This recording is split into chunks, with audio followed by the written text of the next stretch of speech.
রাধা বল্লভ হরিবংশ, কেমন আছেন সবাই? রিক্তাস আরও একটি ব্লগে আপনাদের স্বাগত জানাই। দিনটা ছিল জন্মাষ্টমী। সেই দিনের ব্লগটা যতটা পেরেছি ক্লিপটা নিয়েছি, আর সেটারই কিছুটা পার্ট তোমাদের সাথে শেয়ার করছি, যেগুলো শেয়ার করা হয়নি।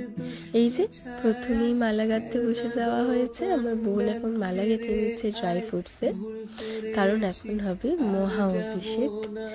প্রথমে হবে পঞ্চামৃতের অভিষেক। এই যে এখানে পঞ্চামৃতের জন্য, ফলের অভিষেকের জন্য, পুষ্প অভিষেকের জন্য যা যা দরকার সমস্ত কিছু রেডি করে নিয়েছি। আর এই যে পোশাকও রেডি।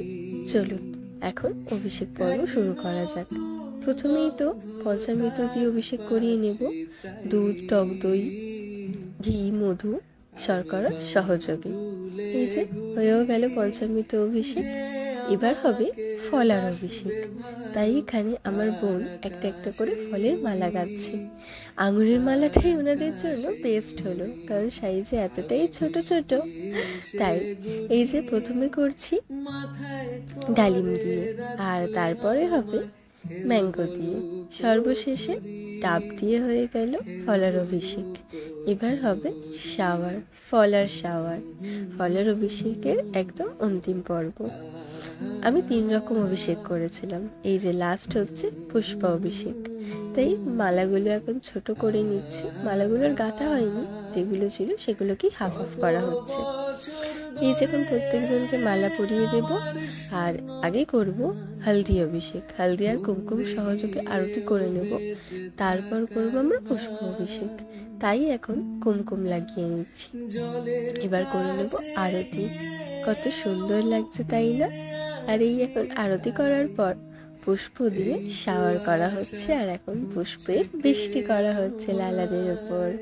দেখো আমার লালাদের কত সুন্দর দেখতে লাগছে, মুখটা এত মিষ্টি লাগছে যে আমি অভিষেক করবো না, আমি তাদের দিকে দেখবো বুঝতেই পারছিলাম না। তারপর দেখো শৃঙ্গার করিয়ে দিয়েছি। এবার বলো তো আমার লালাদের কেমন লাগছে?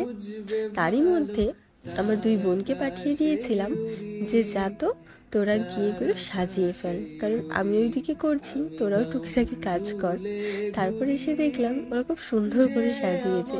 এই যে মালাগুলো এখন লম্বা করে ঝুলছে, ওগুলো আবার গিয়ে ওরা চেঞ্জ করেছে। আর এখন আমি সানফ্লাওয়ারের পাতাগুলো ছাড়িয়ে নিচ্ছি, গোলাপের পাতাগুলো ছাড়িয়ে সুন্দর করে ডেকোরেশন করব বলে। এখানে আমার ঠাকুমা, মা, জেঠিমারা সবাই কাজে লেগে পড়েছে। আজকে 56টা ভোগের আয়োজন করা হয়েছে, তার থেকেও বরং 1-2 বেশি হয়তো হয়ে গেছে। লাস্টের দিকে আর সেইভাবে কাউন্টিং হয়নি। আর এখন হচ্ছে চানা পানির। আর আমি রাধাকৃষ্ণের মালাটা নিজে হাতে গেঁথেছি, কেমন হয়েছে জানি না। এখানে আমার বোন দেখিয়ে দিচ্ছে যে কি কি আইটেম আপাতত রান্না হয়েছে। আলুর দম, আনারসের চাটনি, সুজি, আর এদিকে মিষ্টি এসেছিলো সেইগুলো। তারপর 5 রকম ভাজাভুজি, তালের বড়া, নারকেল নাড়ু, মালপোয়া, অনেক ধরনের হয়েছিল। যত বলবো তত কম পড়ে যাবে, কোনটা ছেড়ে কোনটা বলবো বুঝতেই পারছি না। আর এখন মা বানিয়ে নিচ্ছে সবচেয়ে জন্মদিনের স্পেশাল পায়েস। আর দাঁড়াও, তোমাদের একবার ঝপ করে দেখিয়ে দিই কেমন সুন্দর করে ডেকোরেশন করেছিলাম, দেখে নাও। আমি একলা ক্লান্ত ঘুরি, যে আমাকে বুঝবে ভালো, তার আকাশে উড়ি, তার আকাশে উড়ি। আমি বাউন্ডুলে ঘুরি, যে আমাকে বাসবে ভালো, তার আকাশে উড়ি, তার আকাশে উড়ি।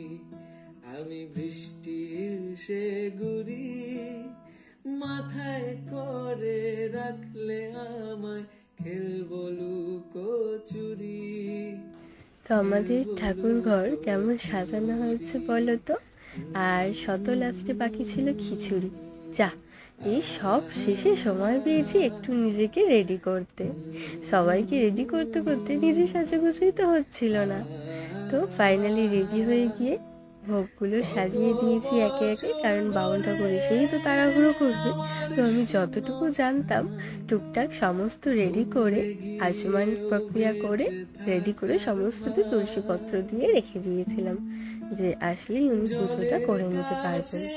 আর বলো তো লালাদের দোলনাটা কেমন সাজিয়েছি? আমার বহুদিনের ইচ্ছা ছিল এরকম ফুল দিয়ে সাজাবো পুরো দোলনাটাকে। আর এই যে বাউন ঠাকুরও চলে এসেছেন, ওনার নারায়ণকে অভিষেক করিয়ে এখন নিচ্ছেন, আর তারপর পুজোও সম্পন্ন করেছে খুব ভালো করে। সেই দিনটা এতটা ব্যস্ততার মধ্যে দিয়ে গেছিল যে খুব একটা ভালো করে তো ভিডিও আমি তো নিয়ে যে যা ক্লিপ দেখছো তার মধ্যে হয়তো হাতে গোনা একটা দুটো ক্লিপ আমার নেওয়া, বাকি আমার বোনেদেরই নেওয়া। ওরা যদি না থাকতো এই ভিডিওগুলো হয়তো আপনাদের কাছে আজকে পৌঁছাতে পারতাম না। তো ভালো লাগলে অবশ্যই লাইক কমেন্ট শেয়ার করতে ভুলবেন না, আর কমেন্ট বক্সে রাধে রাধে লিখতে ভুলবেন না। তো এই ছিল আমার জন্মাষ্টমীর ছোট্ট আয়োজন। তো তোমাদের কেমন লাগলো অবশ্যই জানিও।